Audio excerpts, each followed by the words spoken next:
Et puis, autre moment fort de l'athlétisme de fin d'année, les boucles nocturnes de Vauban. La 4e édition organisée par l'US Valenciennes Athlétisme aura lieu ce vendredi soir autour du complexe Vauban, comme son nom l'indique.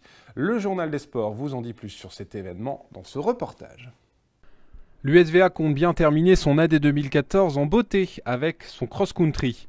Une course créée au complexe Vauban, terrain d'entraînement du club valenciennois. L'idée originelle, une course classique a évolué vers une course originale le vendredi soir. Mais si les boucles sont nocturnes, faut-il y venir avec une lampe frontale pour courir? Pierre Gobinet, un des organisateurs de l'événement, répond à cette question. Non, parce que le stade est éclairé comme sur un terrain de hockey. Un jour de décembre, gris, c'est pas très clair. Et bien là, en nocturne, on voit mieux qu'en plein jour. On voit les coureurs du début à la fin, tout le temps. Et c'est très spectaculaire même en plus. Les spectateurs sont ravis. Souvent, ils viennent, ils sont un peu étonnés de voir ce parcours, se dire tiens, en fait, comment on peut faire un cross-country dans ce lieu. En effet, cela peut paraître surprenant.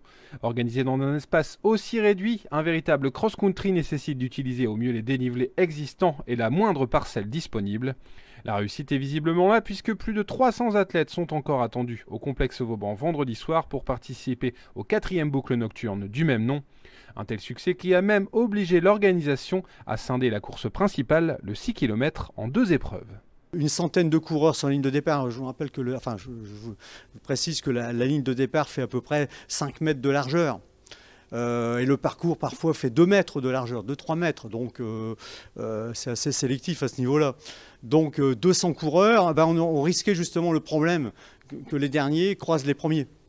Déjà dans ce sens-là. Et puis bon, donc j'ai fait donc 2 courses avec les féminines. Plus les vétérans masculins à partir des V2, c'est-à-dire à partir de 50 ans, on va dire. Ce qui fait des pelotons un peu équilibrés pour l'avant-dernière course et la dernière course. En marge de son meeting du souvenir ou de ses foulées du vignoble, l'USVA propose un panel complet avec ses boucles nocturnes. Cross-country en train de s'installer dans le paysage de l'athlétisme local avec déjà la 4e édition vendredi soir. Ouverte à tous, des plus jeunes aux vétérans, ces courses débuteront à 19 h pour s'achever peu avant 22 h. De quoi passer une belle soirée en tant que spectateur ou acteur, surtout si la météo est de la partie avec un peu de pluie. Cross-country pluvieux, cross-country heureux paraît-il. Et si vous souhaitez participer à cette nouvelle édition des boucles nocturnes, n'hésitez pas à vous inscrire. Tous les renseignements sont disponibles via le site officiel valathlé.fr ou par téléphone au 06 20 46 14 88. Pour les retardataires, les inscriptions seront même possibles le soir même.